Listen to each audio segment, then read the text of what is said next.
My guest today started in digital back in 1999. She was the head of product at Seek and realestate.com.au. She helped float a business on the ASX that raised about $42 million. Then she started her own agency in Melbourne. And by 2017, she was already selling conversational AI to some of the biggest brands in the world. Her agency Versa has built for Netflix, Village Cinemas, and the City of Sydney. And they were one of the first companies in Australia to do a 4-day work week, which is pretty crazy. But here's what really interests me about Kath. Long before any of this, she opened one of the first foreign supermarkets in the Russian Far East. Kath has been doing the same thing ever since. She goes in head first before anyone else can tell her whether it's safe, and she works it out on the ground. She did it in Russia at 19. She did it with conversational AI here in Australia in 2017 when most of us had never even heard of AI. And I have a sneaky suspicion that she's doing it again right now. So today, I want to find out what she can see that we can't. Kath, welcome to the show. Thanks so much for having me. Do you remember your first sale in business? I do, actually. Yeah. When you start your own business, and I think this is what people that haven't done it before don't really understand, is that there's no, normally there's no kind of ceremony or certificate or anything that kind of starts. So I started the business in 2010, and it was on the 17th of January 2010. And the only reason I know that date is because I dropped my son on his first day of daycare. So at the time I had a 4-year-old and a 1-year-old, and I dropped him at daycare. I went home. I sat down on my couch. I kind of said to myself, because there's nobody else there at that point, this is the first day of me starting my own business. And I'd been kind of thinking about it and trying to work out what I was going to do for quite a long time at that point. So it was quite a momentous point for me, but there was nothing to market. And so I think when you get that first sale, which for me was this massive festival called Soundwave. It doesn't exist now. It was a massive heavy metal festival. And we won the piece of work to build their website. And that meant that I could then go and hire some people to do it, which meant I had a team, which meant that it felt more like the business had begun. So that's why I remember my first sale, is because it was the first time that I kind of felt like, okay, this is properly happening now. Because up until that point, and you would know this, it's just you and a whole bunch of cups of coffee. I mean, it's not glamorous starting a business. And I think that what I'm excited about for my children, and my son wants to be an entrepreneur, is that they are going to find it much, much easier than I ever did in 2010. Like, there was no concept of a co-working space. How crazy is that? So there was nothing. You couldn't go and I did do a shared office, but I had to go and find a bunch of people to go and share an office, and we had to co-lease it together, and it was super complicated. And our first office had horrible sticky carpet, and like we kind of had 3/4 walls around us, each of the companies. It was awful. Whereas now you can just walk into the commons and hire a space, and you're immediately around like-minded people. So I think it's easier now. But sorry, that's a long way of saying I remember my first sale because that was the start of what became Versa. And when did you first hear about AI? Was that after, or was that in your previous roles? No, because my previous roles were, back in before 2010, there wasn't really talk of, remembering that wasn't that long after Google had just first come into the kind of market, so 2010 is a while ago in its own right. So how I really got into this and how I kind of managed to see around a couple of corners was because I was going to a big event called South by Southwest in Austin, Texas. And I started going to that in 2013, I think. And I actually ended up going maybe 7 or 8 years in a row, maybe even 10 years in a row. So it became a real thing for me that every year I would go to Austin. And that has 10,000 people that work in technology and digital coming together in one place to talk about what the future holds. And that was it was in 2017 that I started to hear about this conversational AI. And I was like, actually, that's the future. So, and I recognized it, I think, because I had missed seeing the trend of apps. I actually never thought that apps would be a thing.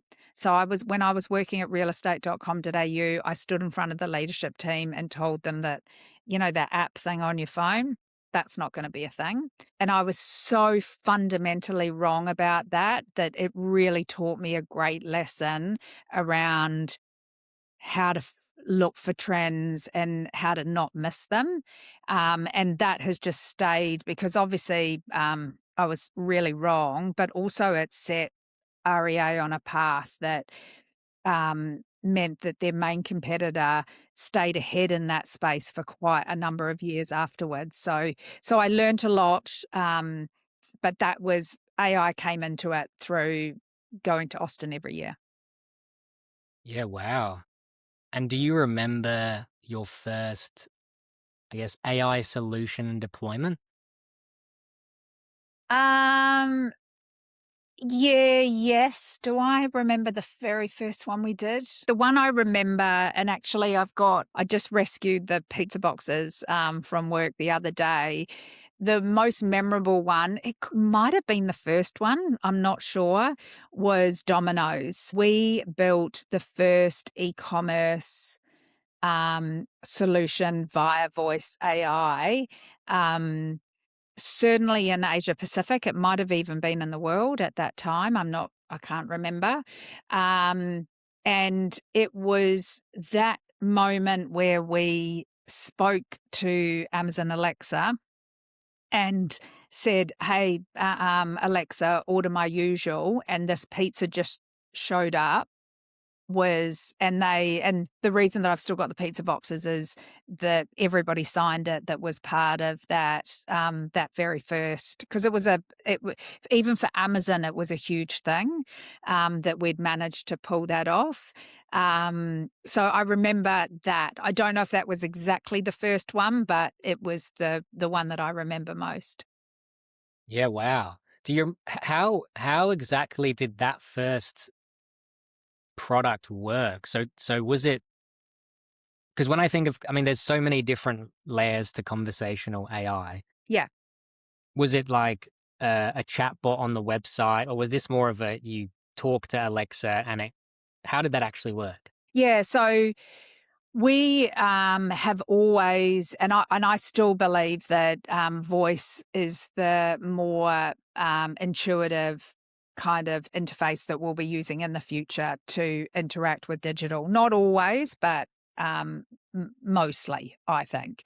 And so the way that we designed it with natural language understanding. So you would essentially script it, and then you would use voice technology. So I think 11 Labs might have just been created back then. So we were using voices from 11 Labs, and we were using OpenAI actually, but the very, very early version before GPT, to build up this experience that we would then that you can just use using your voice, and then you build it on top of Amazon Alexa, which was the platform. And I've got to say, at the time, and I'm not sure why Amazon hasn't continued to dominate in this area, because they absolutely were leading at the time. the standard that you had to have, the naturalness of the kind of conversation that you had to be able to have with a customer was very, very high. So you would script every single word that the bot said had to be scripted. There was no large language model to make up a conversation. You had to know the 27 different ways that somebody might say hello to you. You had to predict everything that would be said between that conversation. And then at the end of it, it was essentially just this app that said, "Hey, welcome to Domino's. How can I help? I just want to order my usual." Yep, no worries at all. Or you could just say, "Hey, Alexa, order my usual," and it would just your usual pizza would just turn up. And so is this through the Domino's app? It doesn't even exist now, but Amazon Alexa, that now is used for home automation and essentially just buying things on Amazon. They used to have a lot of apps, skills they called them, on the actual Amazon Alexa platform, and that's what we built. So we built, you could buy village cinema tickets. You could find out when a movie was on. You could. We built experiences for Netflix where I remember we did one for Sandman, which was like the sound experiential kind of. So it didn't sell anything. It was more about kind of a promo for their movie called Sandman. We had something, we worked with Huggies nappies where we built a voice as an Alexa where you'd say, "Hey Alexa, is it normal that that my child's turning over at 6 months old?" And then Alexa would then go in and represent Huggies and a database of information that Huggies had, and give the new mum the answer. So we worked with American Red Cross. Lots and lots of massive brands, Pfizer, all over the world. That's incredible. Just going back to the tech of the earlier's voice AI. So that was a fully deterministic model. Like you mapped out every single possible thing. Yeah, it's all we knew then. Everything was deterministic. So it's funny, the word deterministic wasn't even a word in like prior to 2022, or I think actually probably prior to 2024. They weren't anywhere near what is possible today. So late 2022, when GPT and the LLMs kind of came into the market, everything changed. And for me, it's one of the things that I'm probably most proud of in my career is that I've been able to see things, but not just see things, act quickly. So I'm not afraid to, and that's what really kept us in the game. Is there was a lot of companies that were working in conversational AI that actually really struggled, really big companies as well that had 1,000+ employees that have really struggled to keep relevant because they didn't move fast enough. They kept with the old way of doing things. Whereas I was in late 22, I rebuilt our platform from scratch straight away because I saw that this was the next kind of iteration of our technology. And if we weren't built on that technology, we weren't going to be relevant in 2 or 3 years' time at all. When you say rebuilt the platform, could you dig into that a bit? So let me just give you just a short potted history. So we've kind of covered, I started the business, it was a digital agency. Then in 2017, I started a voice agency that for a couple of years sat alongside the digital agency. And then early 2019, I bought both, or late 2018, I bought both of those businesses together as one business and really focused on conversational AI and opened up all these offices around the world.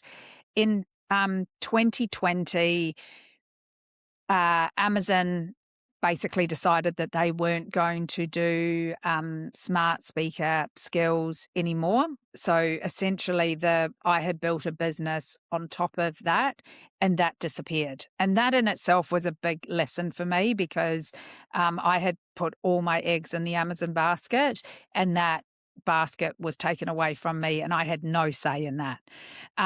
So in 2020, I had to really pivot quickly, because I had at that point 70 people in the team, so it was a decent sized team, and it was so I had to, and remember we're now in COVID, so this is not great, right? Like there was no. I had to close all the offices, which I didn't do nearly as fast as I should have. I've made so many mistakes over my career, but that is probably one of the big ones that I made. Is we all thought COVID would just be a short thing, and then even it just kind of went longer and longer, and I held on, particularly in the US, way longer than I should have, and paid a bunch of people that were incredibly expensive to not do very much. And that wasn't on them. That was the fact that we just couldn't find the work for them. And they couldn't find the work themselves. So I had to do something. And so what we did is we started building out large scale chatbots for mostly Victorian government, and had some success with that, but we really struggled through COVID. There just wasn't enough work. We were very ahead of our time, and that probably would have been fine if COVID hadn't hit, because I probably could have gone to the US and to where the market was, but I wasn't able to fly. I wasn't able to build, and companies back in 2020 to 22 were very much around just business as usual work. They didn't want to do innovation. And so, we were really well known as innovators. And in fact, again, one of the proudest bits of my career is that we were named in 2019, late 2019, Fast Company, which is a big publication, really big publication in the US. They named their top 50 workplaces for innovators. It was their inaugural list. And they named Versa as one of those companies, alongside Amazon, Salesforce, big companies. Like there was all these massive companies that were great for people that had innovation at their core, and then there was Versa, this tiny company in Australia. So we were known for that, but that wasn't something that people wanted over COVID. So in 22, sorry, I'm getting to this point. In 22, I really was at the point where financially I was done. And I'm very open about the fact that, I've looked over the abyss and seen what that looks like. And it wasn't pretty. I didn't want to give up, but financially I was at the end. And so what I actually ended up doing is, rather than giving up, I split out the voice business, refocused it into call center automation, which I knew had a real demand attached to it, particularly in the US at the time, and raised a bunch of money.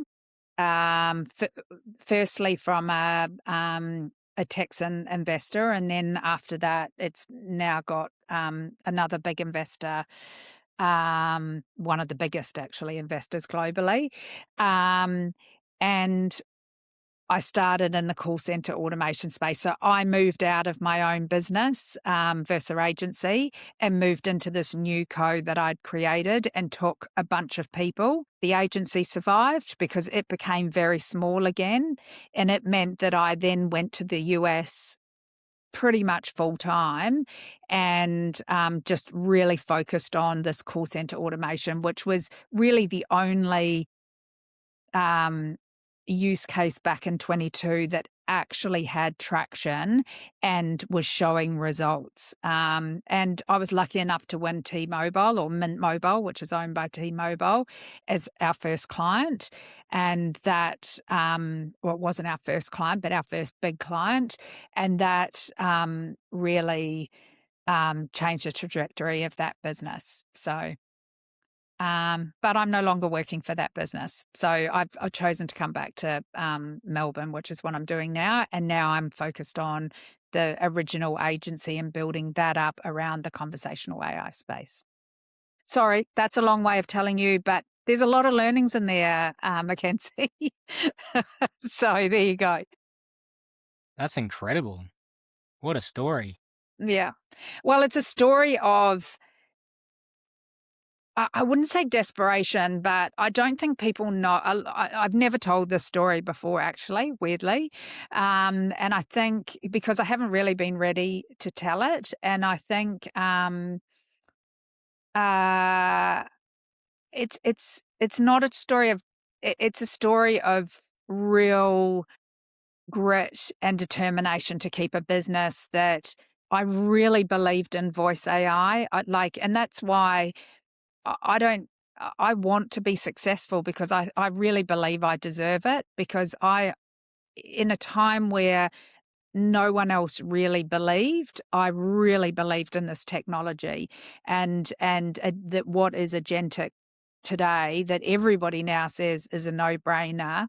There had to be companies that were breaking the ground for everybody else to walk on later on. And that took money, but also a bit of, dumb, stupid luck, and but a bit of grit and determination as well. And almost going out of business, but not going out of business, and pivoting 3 times just to get there. That's what, for me, true entrepreneurial kind of, I don't know what spirit is actually not giving up. So that's the not so glamorous side of it, at least. And I want to teach people. I want to not teach, but I want to help others to avoid what I had to go through, but also just understand that there is a way forward. There's always a way. You've just got to think about these things a bit more laterally than just, this is where I'm at. This is, I'm on this path. I've got to be on this path. Sometimes that path, you're going to walk over the cliff. So sometimes you got to find, and it might just be a tiny, it's not even a pathway. You got to go off the pathway, and you got to get your feet dirty, and you've got to go through a bit of brush to get through. Sometimes you just got to do that to get through to the other side. Terrible analogy, by the way. But anyway, let's move on. Yeah, I can resonate with that, actually. Yeah. At a smaller scale. Yeah, so, well, I guess what I'm curious about is when did you, because you made a lot of huge decisions. Like, you decided to leave your awesome job at like realestate.com.au. Yeah. All these great jobs. You decided to go in on business. Then you decided to completely, like when COVID hit, completely pivot. I mean, it's not even pivots. It's almost like pivots, like it's not even, it doesn't describe what you did well enough. It's like you did like a complete U-turn. Yeah. I've 100% done. I 100% did a U-turn. Although I did stay with, one of the things that has stayed pretty consistent is I've always stayed in a lane. So I did pivot or do a U-turn, take a U-turn, but I stayed in the space that I really believed in, and I do think that is quite important to think about and talk about, is the fact that, like, so I did the pivots and I did the U-turn because I really believed in one thing, and that was conversational AI. And I really believed, and the reason I believed that is because if I go back into, 2010 to 2017, we worked with lots of government and not-for-profits in, we've worked with in a large chunk of the larger not-for-profits in Australia we've worked with. And what that taught me is that there are so many parts of society that are not set up to use digital platforms. They don't speak English as their first language. That's a big one. They don't have the literacy to be able to understand a website like the NDIS, for example. I'll pick on them. They don't have the dexterity if they're older, or they've got big hands to be able to kind of, use apps, etc. Or they just might not have the technical expertise to be able to use a computer, or they might not have access to a computer or a phone, for example.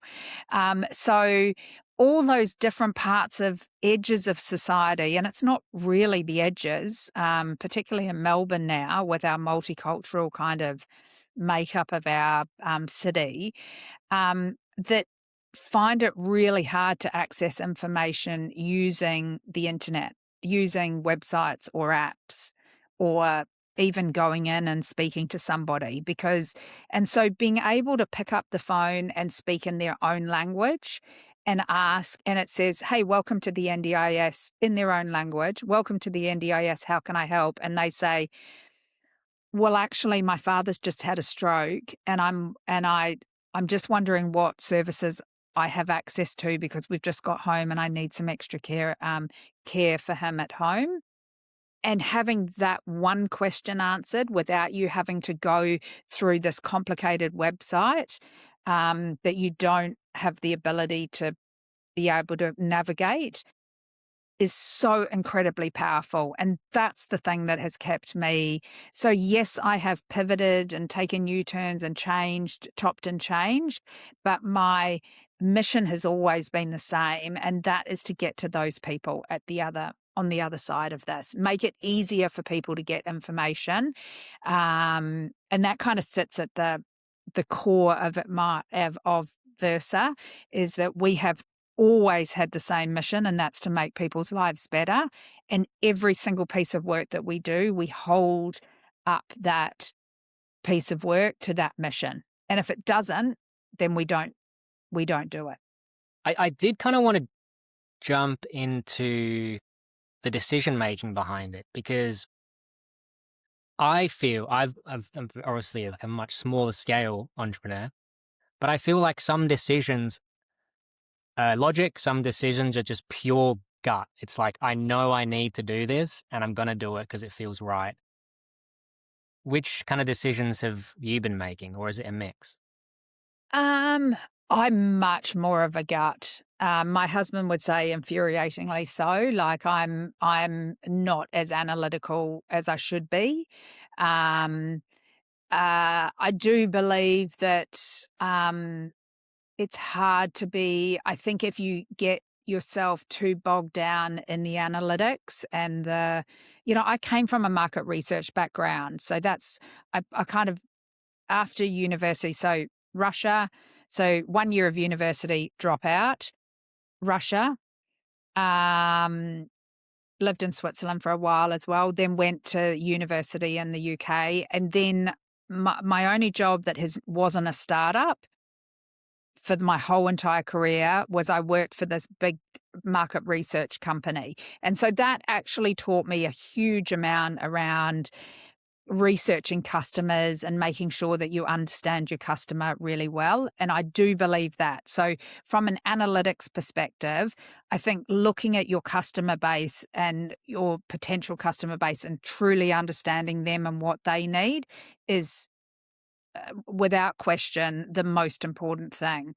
But when you're making decisions about where to go next with the business, I think it's, if you get yourself too tied up in analytics, it's not sitting in the data, it's sitting in the you sometimes just have to trust your gut, because if you really want to get ahead of everybody else, you need to be thinking in whatever you do, and your industry is actually, I think is, to be honest, ripe for disruption, is if you really want to disrupt, it's not sitting in the data for you to go and find. You've got to come up with it. And not everybody is capable of that. But if you are, that is where the true entrepreneurial thing comes in, that I was talking about that before, that kind of grit and belief in yourself. If you've got that and that ability to kind of think about that disruptor, then the world is your oyster. That's not to say that entrepreneurs can't just, I know a lot of people that have just gone to the US, found something that's worked and brought it to Australia, and that's still entrepreneurial. It's just a different type of entrepreneurial than I'm involved in. I want to create things that haven't been done before, which is the 4-day week was a really good example of me there were companies that were kind of probably doing it ad hoc, but in Australia, there was one company in New Zealand that kind of started at the same time as us. But it was really unheard of to really structure it. And that's why in 2018, 19, we went out because the ABC heard about what we were doing. And it was so groundbreaking back then that everybody wanted to talk about it. Does it work? Did it, and we were able to say very proudly that our business had flourished at a time that we were letting everybody just work 4 days a week. And you're still doing that, right? Yeah. Yep. Yep. So we're at what are we, 9 years on? Incredible. No, 8 years on. Yeah. I mean, I always say that because my personal brand is very attached to the 4-day week, but I have always said and made a promise to myself that if at any point it doesn't work, it stops working. I have to be able to walk away from that and change the narrative to why it didn't work for me. And that's what I've promised myself. But we find it so much easier to recruit. I really do truly believe that it helps with the mental health of our team. I think people stay longer. We've got lots of people that have come in as grads and are still with us kind of 8-9 years later in our team, which is almost unheard of in our industry. So I think all of attrition is lower, morale is higher, sick days are lower. So there's so much that we still see today. We've had to evolve that. But essentially we do 100-80-100. So 100% productivity over 80% of your time for 100% of your pay. And there are still very few companies today that offer that for employees. And so that makes it very, very hard for people to leave. And we get through just as much work as our competitors, if not more. And so how do you measure productivity? Just throughput of work. So but remember, we were an agency and we still really are a consulting business. So we know the number of hours that people are doing because that's how we essentially have been charging. We were certainly back in the day how we were charging clients. So we didn't change the number of hours that it took to do a piece of work. And we didn't say that it was going to be more time, more days. Our team, we set about very early, and this is where the AI story really came into it for us. Actually, as a business, is we used every tool available to us to make ourselves more productive. We took out all meetings that weren't necessary. We moved everybody remote first so that when they needed to work from home or if they needed to work from the office, they could do either, so that everybody was working at their peak. But we have a rule at Versa, which I think is super key to the 4-day week, which is if you find yourself, I don't know if you ever have these days, you're much, much younger than me. So I have these days where I get to about 11 o'clock in the morning and I'm just not productive. I'm it's like I'm walking through treacle. It's just not working for me. I've either slept badly or I've had a fight with my kids in the morning and I'm just not really in the work that I'm doing and I'm not able to work at my best. At Versa, we say if that's the day that you're having, stop and use your Wednesday, which is normally our day off together, to make up those hours. So a day staring at the wall or sitting on TikTok or an hour putting the washing out is not a productive hour. And every hour that you do within the work day, Monday, Tuesday, Thursday, Friday, that where you're doing things like that, you need to make up on a Wednesday. But we give people the opportunity to be able to just be fully productive Monday, Tuesday, Thursday, Friday, and then they can have their Wednesday to themselves. And that, if you think about it, if you think about all other workplaces, people are not productive 100% of the time. They are all mucking around, doing things, taking the dog for the walk, going to their doctor's appointment. And now that they're working from home, they're also picking up the kids and doing the washing and, probably, I don't know what they're doing. So I won't say that they're sitting there watching Netflix because I'm not sure. But people need time. And so we've just given them the opportunity to get some of that time back. And when they use AI really effectively, that means that they can take that full Wednesday off for themselves and start their own business or spend time with their elderly parent or spend time with their kids or go for a run and train for a marathon or go surfing if that's what helps them to relax. Whatever it is, that's what they can do on a Wednesday. And I think we have had some really pretty awesome case studies of people starting their own business, for example, whilst working for us. But we knew that they were doing that. They were just doing it on a Wednesday. Whereas other businesses, I know of entrepreneurs that are starting their own business. And by the way, they've got a full-time job. So someone's paying their salary while they're starting their own. At least we've got that conversation. It's actually just putting an opportunity in front of people and them trusting them to make it work. So, yes, do we have people taking the mickey? 100%. Like sometimes people take advantage. That's the same in all workplaces. So, not everybody does the right thing all the time. We've been doing this long enough to know that, but I'm not going to walk away from something amazing and something I truly believe is the antidote to AI. Because what are we doing with all of this time that we're saving with AI? Well, we should be working less.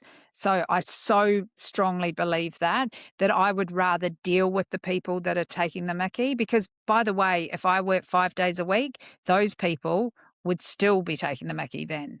So I'm trying not to swear on your podcast. I'm a Kiwi, so I'm trying to be, it takes a little bit of finding other words. Yeah, so it's all tied together. Working in AI, helping companies save time, helping them understand that the 4-day week is something that time that they're saving, they can give part of that back to employees, and that's better for them and better for their employees' mental health and just work well-being is why I get up in the morning. Love it. I really want to dig into the seeing round corners thing. So I mean, back when you saw around the corner to kind of conversational AI, the world was moving much more slowly. Yeah. And now every few weeks, there's some new open source model that's competing with a frontier model and all this crazy stuff's happening. How far ahead do you think you can see now? And are there any kind of patterns and trends you're seeing? I think that we're actually, I'm going to say something a bit controversial here. I think that we are thinking that things are going to move faster. I think the technology is moving fast. And I think that the pickup was astounding, right? Like it was incredible. But I think where we're at post GPT, so post 2022, um, I think that we're at this point where finally the technology is further ahead. So, right up until 2022, our aspirations were way above, from a technology perspective, what technology could actually give us. Now, the technology is leading the way, and as humans, we're trying to catch up. And I think it's going to take us a bit longer than we think to um, to for the technology that's actually available today to be used properly. And I'll use a couple of examples. So right today, you could have your AirPods on all the time and have an agent that is constantly doing things for you. So that is already possible, where it can go in and make transactions for you, it can go and book tickets for you, etc. But there are very, very few um, individuals in society that are actually doing that. And that's mostly because the technology is a bit of a faff to kind of set up, and you have to be reasonably savvy to do that. But it's also there are lots of products out there that are pretty plug and play. But I think humans, there is so much. Our brains are not like AI. We can't take on all this information and all these opportunities at once and do everything at once. So we need time to be able to process, understand what this means for us, and then we'll go. And I think that that's probably 5 years away. And that's controversial, and I may well be wrong, but I think and that's from someone that predicted that voice AI was going to go bananas in 2021, and we're still prototyping and piloting, and brands are there now and they're starting to scale, but only about 40% of companies globally are starting to scale with conversational AI and AI generally. The rest are still 60% are still prototyping and testing and test and learn, etc.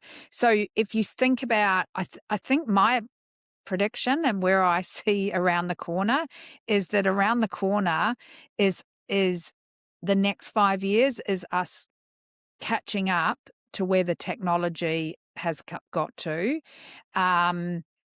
That's not to say that the technology is not going to keep going. And I think the thing that I'm most interested in, and the thing I talk to brands about the most, is this bot to bot.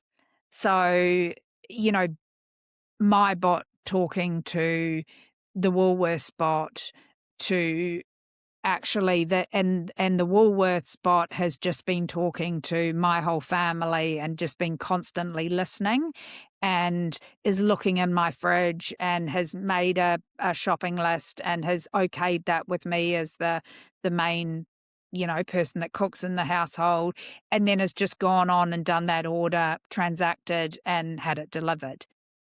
So that bot to bot, so I go, hey, Blackham family bot, can you go and book me tickets to Harry Styles, because I know that they're coming out soon, and that bot then just going and doing that transaction. And the thing I ask myself with all these use cases is, so how does that work? Like, which bot's going to win when all the bots are equal? Like, how does the bot of Ticketek decide which bot is going to win and get the tickets? Because now it's not a matter of, my daughter, when she I remember she was buying Fred again tickets. This is back a few years ago. And she had 5 of us lined up. Like, that's just not going to be the reality. We're not, as humans, going to do things like booking tickets and etc. So how does a brand interact with a customer when their bot and the customer's bot is sitting in between that relationship? You no longer go into a supermarket. You no longer ring your bank or not that that's a very nice experience normally these days, but you're no longer interacting with brands. You're not watching TV.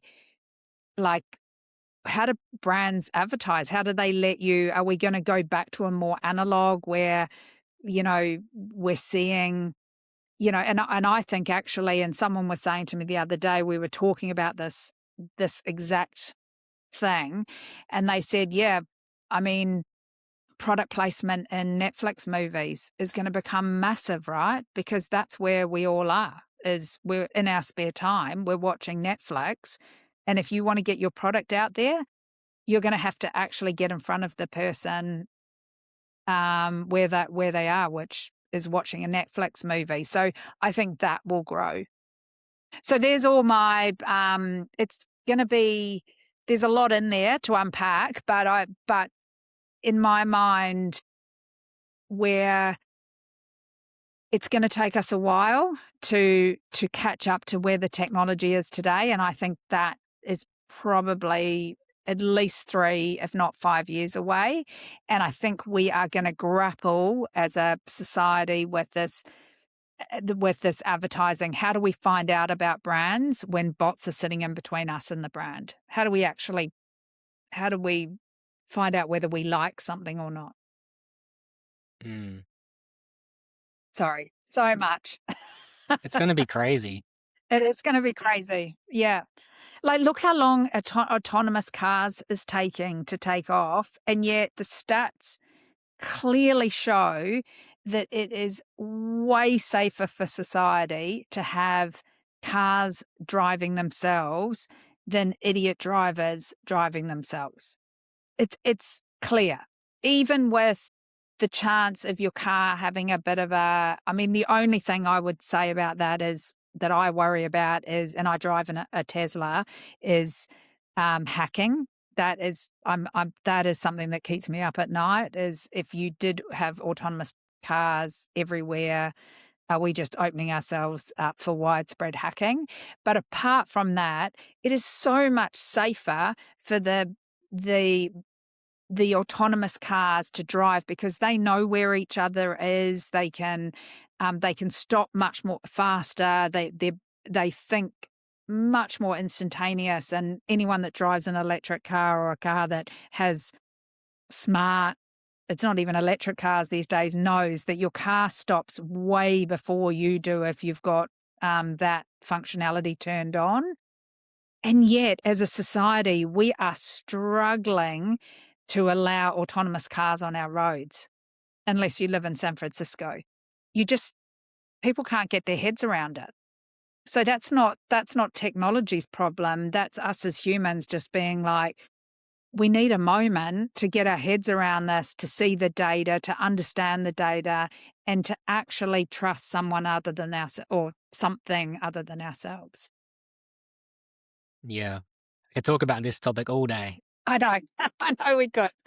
I know. And I love it. That's why I do what I do, because I love talking about this stuff. Me too. So what I've been thinking Yeah. is like, up until, say, 100 years ago, right? Yeah.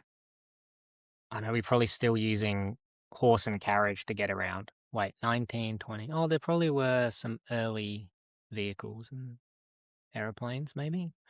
But yeah, so mostly, I mean, we had let's say with the best possible tech, all the energy in the world, highest level advancement, we can create a world where, say it's 10 out of 10 incredible. You can do 10 out of 10 things, 100% capability. Back then, maybe it was like 0.1%. given our current level of tech. And now I feel like we think we're at like close to 100%, but we're actually probably at like 1%. And this tech is going to help us get to like 2, 3, 4, 5 and up. So like the things that are going to be possible are just, I had a dream last night, totally irrelevant, but I thought, you know what's going to be a role in a few years? Probably simulation manager for a company, like run Yeah. all the simulations of a company and how things are going to play out so you can figure out which things to optimize, etc. Anyway. So that is exactly what I'm talking about what I would call, well, it's stream of entrepreneurship, because I don't want to say true entrepreneurship, but is that exactly right? And the thing that separates people like me from others, and this is not necessarily a positive thing, by the way, so don't take this as me saying I'm better, because it actually isn't, is that I'm crazy enough that I'm like, yes, 100%. Mackenzie, we should go and build that. Like, we should totally go and do that, because that's going to be a thing. I totally agree with you. The problem is that you and I don't know when that. I 100% actually agree with you that I think that that could be an amazing product, but companies being able to go and simulate. I think I'm playing it back to you, what the concept is, but being able to go and put in scenarios and play out what the impact will be and what the dangers would be, and using AI to do that would be incredible. And I actually think would be an enterprise level product that, yeah, you've just come up with something. But that's me, right? So I'm constantly finding these things and going, yeah, you should totally do that. But it might be 10 years until that's a thing, or it could be a year. So I wouldn't put that. You might even want to not think about putting that on your podcast, to be honest, because I think that's a great idea. But my point is, people often look at entrepreneurs and go, oh, how did they do that? Or it's seeing something and being brave enough to go and do it, but then also being able to stay the course long enough to be able to see the benefit of it. And seeing around corners is something that quite a few people can do, but you've got to be able to see around that corner and then be brave enough to be able to go, I'm just going to go and do that, and back yourself that you're right. Because I believe in you, but that's not, and you need that, because you need people to believe in you to be able to invest in your business, etc. But more importantly than anything else, you need to believe in yourself. And if you do, you can almost make anything happen in this day and age. And that's why you are so lucky. I feel lucky, but I'm on the end of the luck. Like I'm 52 years old, so I don't want to be doing this when I'm 70. I feel so jealous of somebody starting out now, because you can simulate, you can get started, you can fail, you can build it quickly. It doesn't cost a lot of money to build something and try it out. And I think that in 2010, when I started the business, that just wasn't the case. And certainly back in, like when I think about what it was like in 2000 to start a business, it was so hard. So, but there is a flip side to that. Is it is way, way easier. I wonder whether realestate.com.au and seek.com.au, two of my ex-employers, whether they would have been as successful as they are today if they started today. Because today, a competitor could have put something together way faster. There's a lot of people that believe that they can start something awesome now. Whereas back when they started in 96, I think it was for both of them, or around that time, the internet was just starting. And so I think it's getting harder and harder to build these massive businesses. So I think there is a flip side to it, basically. So, and by the way, 1926, you were talking about 1926, that's the last time that we changed our work week. We went from 6 days a week to 5 days a week in in 1926, 100 years ago. Crazy. Think about that. But that is crazy that we haven't, even though we've got the internet and phones and computers and AI now and all of that. So we are so much more productive than we were in 1926. We haven't actually changed the number of days that we work. And why is that? Because we all just accept that we should work 5 days a week? Should we? Should we spend 3/4 of our personal lives at work? I love working. I mean, you're different and I'm different. We love what we do. But should everybody be having to do that? Maybe they need to find what they love. Yeah. Yeah. I agree. But how good to work 4 days a week and then have your own thing on the side. Like people don't have to exercise or have family or see friends or game or no one says what you have to do with your own spare time. Like, imagine if society, we all had a day off, but the one thing we had to do on that day off was give back, go and visit somebody that needed us or volunteer. Imagine if the government said that you can have a day off, but you have to volunteer. That would be incredible, right? I'm not saying that would ever happen, but nobody says what we have to do with that extra day. I just think that we're working too much. Wow. I could talk to you for ages, but There you go. We have to finish sometime, Mackenzie. We have to finish. So maybe one final killer question. Yeah. What advice would you give your 20-year-old self? So, there's a few. I've got 4 things. So the first one is really my mantra in life. So much so that, to the horror of my children, I think I am at the ripe old age of 52 going to get a tattoo with this on my arm. Is feel the fear. I'm not going to have it written in English, but feel the fear and do it anyway. So I think for me, that drives everything, is that if you want to be successful, and that's what I would say to my 20-year-old self, if you want to be successful, you've got to sit in the fear that the imposter syndrome, the fear of failure, you've got to sit in that fear and go and do it anyway. And that bar none has been the key to my success, I think.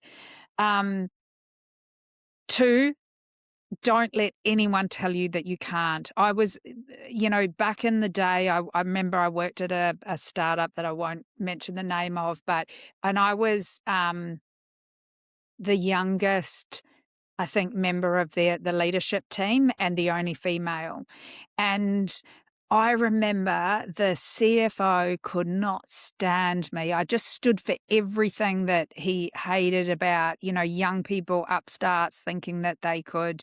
And so because I've always been the younger, I'm not now, unfortunately, but I've always been the youngest and the kind of only female in the room, or for a lot of my career at least.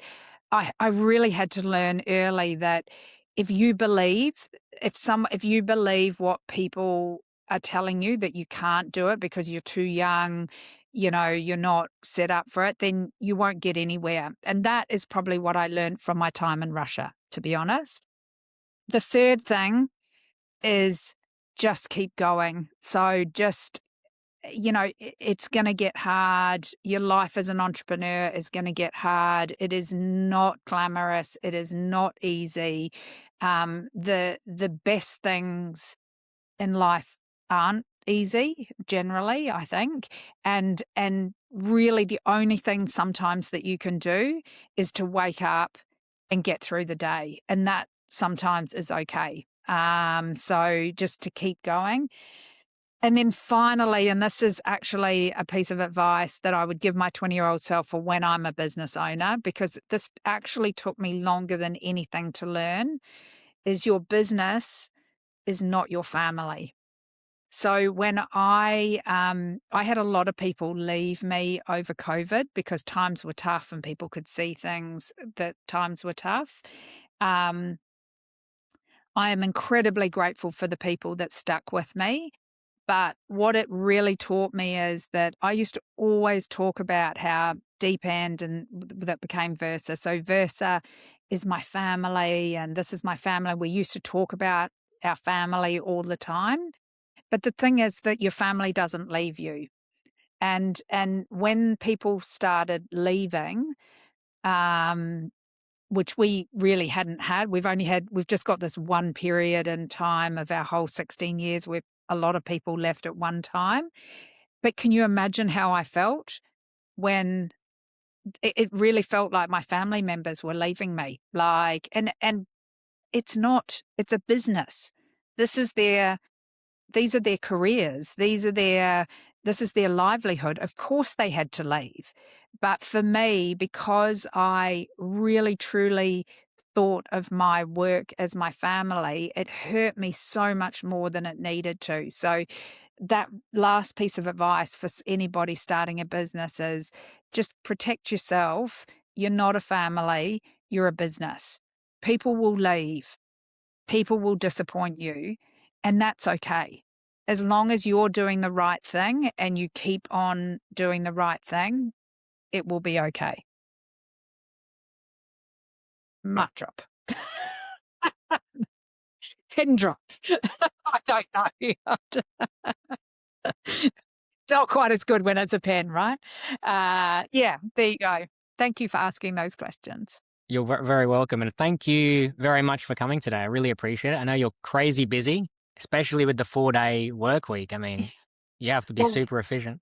That's today. So I do things that I love and enjoy on a Wednesday. And I love and enjoy doing this. So yeah, I do things that bring me joy on that day. And this is one of them. Fantastic. I love it. Me too. I love doing these. This doesn't feel like work. I mean, I probably convince myself that it's work, but it's probably just more for fun. But it's great. I love it. Thank you so much. I really, really appreciate it. You've dropped a lot of amazing golden nuggets on us today. Whoever watches this, I think will be lucky. Hopefully they can watch it early in their career. And to anyone still here watching, thank you very much for coming along the journey. I know it was long. Thanks so much for having me. Pleasure. All right. Thanks, Kath, and see everyone. Bye.